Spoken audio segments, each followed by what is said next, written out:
des députés, c'est vrai, c'est d'animer la vie politique, mais c'est aussi de faire des propositions de loi. Propositions de loi que nous avons faites depuis près de 7 ans, qui ne sont toujours pas votées, et ou promulguées. Je trouve dommage qu'on ne prenne pas suffisamment en compte, je crois, l'avenir des jeunes Béninois. Les jeunes Béninois, nous les entendons tous les jours. Qu'est-ce qu'ils veulent? Des infrastructures sportives, culturelles. Ils veulent des logements. Il y a la question du logement qui est important pour les jeunes. Quand vous êtes jeune et que vous rentrez dans la vie active, professionnelle, et qu'on vous demande près d'1 an de loyer, c'est quelque chose qui est important et qui fait en sorte que nos jeunes se retrouvent dans des conditions difficiles. Et donc, on devrait pouvoir nous asseoir et se dire comment pouvons-nous faire pour voter une loi pour que ces jeunes n'aient plus à payer que 2 mois ou 3 mois de loyer. Donc, pour moi, mon champ d'application s'inscrit dans ce combat. Il y a des questions clés donc qui sont laissées en rase campagne. Vous considérez qu'on fait beaucoup trop de politique chez nous? C'est cela le centre de votre tirade. Disons que je trouve dommage que la question politique, qui est fondamentale, parce qu'il faut, les peuples élisent leurs représentants, donc la question politique est importante, mais il ne faut pas occulter les questions existentielles. Les lois dont nous parlons, ce ne sont pas des lois qui, à mon sens, sont difficiles à prendre. Ce sont des lois qui touchent le quotidien de nos populations. Et je trouve que trop souvent, on n'en parle pas suffisamment.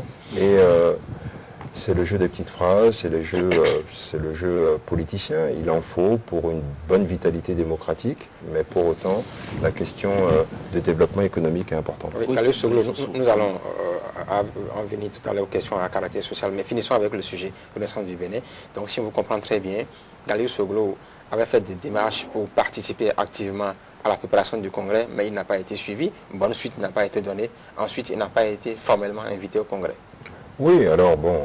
c'est ce qu'il faut retenir. Ah, c'est ce qu'il faut retenir. Après, je lis une certaine presse que, et là encore, permettez-moi, vous faites un travail formidable. Je dis souvent à mes collaborateurs, quand je vois Actu Matin et même Zone Franche, que vous êtes parfois des impertinents. Mais dans le bon sens du terme, il faut des impertinents. C'est ce qui fait en sorte qu'un pays ne tombe pas dans certaines dérives. Mais j'ai lu par voie de presse, parce que je sais comment ça se passe. Et vous savez, Brice, c'est pas d'aujourd'hui que nous nous connaissons. Je crois que je n'ai jamais appelé un journaliste pour le payer pour écrire des contre-vérités ou insulter quelqu'un. Et quand je lis certaines presses, c'est vrai que nous avons un devoir de réserve, parce que tout ne se dit pas. Tout ne se dit pas. Mais je crois être suffisamment responsable pour pouvoir prendre du recul et de temps en temps, parce que les populations des fois se disent qui ne dit mot consent. Mais non, quand tu es responsable, il y a des choses que tu ne dois pas dire. Mais à des moments donnés, il est important de rappeler un certain nombre de faits. Et je crois que ce qu'il est important pour moi, quand on voit aujourd'hui un grand parti comme le Parti socialiste français, qui vient, comme le dit leur candidate, Ségolène Royal, perdre 3 élections présidentielles successives. Il est temps, d'abord, de faire en sorte que les différents courants soient entendus et que la famille soit rassemblée. Ça fait 3 élections présidentielles que la Renaissance du Bénin perd. Et je crois que le courant Gagnou Soglo n'est pas un courant marginal. Il est un courant important et je trouve dommage que la Renaissance du Bénin, du moins ses responsables, ne nous aient pas conviés à ce congrès. Et il est important de le dire. Oui, mais est-ce que, Brice, si vous permettez, est-ce que vous êtes à l'aise, Galiou Soglo, quand on présente la RB comme l'histoire d'un drame familial aussi? Non, mais je ne suis pas mal à l'aise. Je veux dire, chacun voit cela selon son prisme personnel. Moi, je ne suis pas du tout mal à l'aise. Pourquoi je devrais l'être? Dites-moi. Pourquoi ne m'avez jamais vous posé la question? Monsieur Soglo Gagnou, on ne vous a pas vu pendant 6 ans quand votre père était au pouvoir. devais être mal à l'aise? Est-ce que j'étais mal dans ma peau? Est-ce que j'étais à ce moment-là un sous-homme? C'est la même question qu'on pourrait poser aujourd'hui aux enfants du président Yahya Boni. Non, je crois que je suis tout à fait bien dans mes baskets.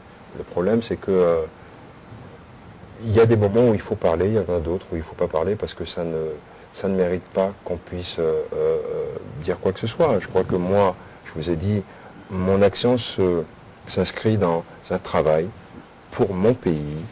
Et pour le reste, c'est vrai, je n'ai pas une grande...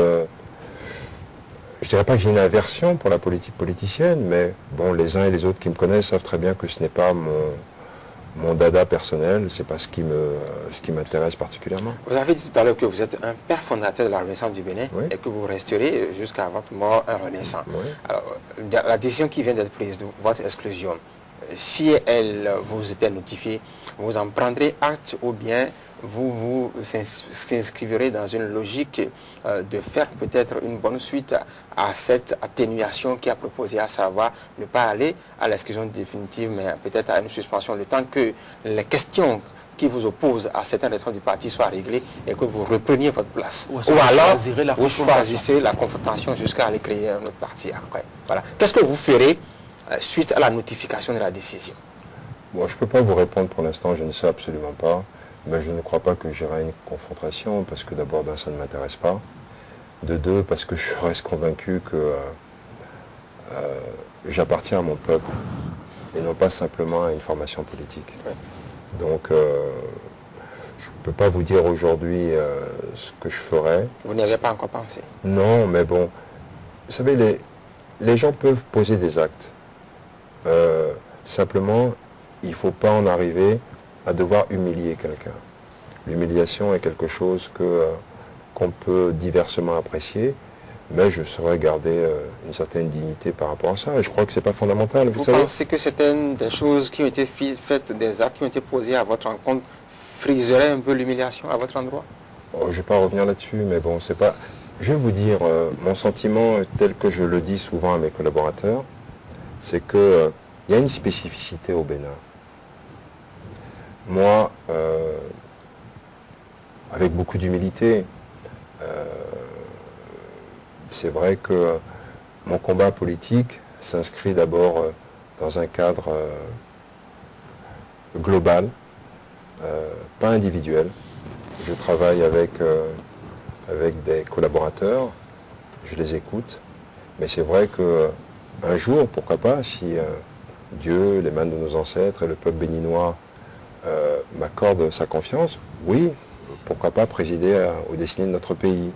Maintenant, je dis souvent à mes collaborateurs qu'il y a une spécificité au Bénin. Quand vous voyez le parcours du président Nicéphore Soglo, celui du président Mathieu Kérékou et celui de l'actuel président, le président Yahya Boni, il n'y avait pas de formation politique. Qu'est-ce qui les a portés?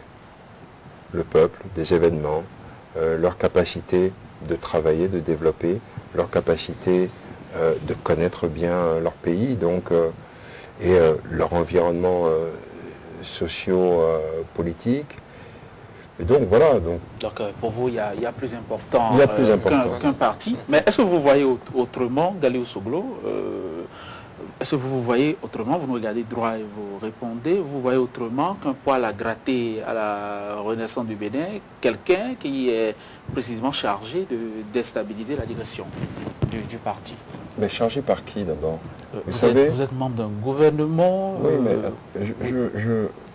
ce qui me fait souvent sourire, c'est que j'entends souvent des gens autour de moi dire il est manipulé. Manipulé par qui? On me fait des propositions, je prends mes responsabilités, je les assume. Et donc, par qui étais-je manipulé quand personne ne me voyait quand mon père était président de la République? Et pourquoi aujourd'hui je le serais? Pourquoi, quand j'ai donné ma démission de secrétaire national à la décentralisation, j'aurais été manipulé par quelqu'un? Pourquoi je n'ai pas été à ce moment-là, à quelques mois des élections municipales? Non. La vérité, c'est que il faut savoir accepter les différences. Il faut savoir, je ne suis pas un godillot, de par mon parcours professionnel, de par mon parcours humain tout court, je ne suis pas à la botte de quelqu'un. Je veux qu'on puisse me respecter, respecter mes idées. Et si on ne peut pas les respecter, écoutez, je n'ai pas démissionné de la RB à l'époque. J'ai démissionné du secrétariat, du bureau politique de la RB, quand je n'ai pas été en phase avec cette non-démocratisation au sein de notre formation politique. Car qu'est-ce que nous voulions? On voulait un parti un peu plus dynamique, un parti, certains ne le voulaient pas. Je n'ai pas claqué la porte du parti.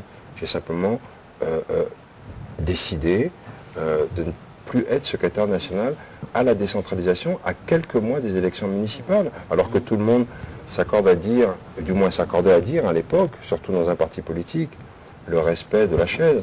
Donc je crois que je suis quelqu'un de... Je crois que quand je prends une décision, elle est mûrement réfléchie et c'est pas manipulé par quelqu'un pour casser quoi? Je voudrais casser mon parti.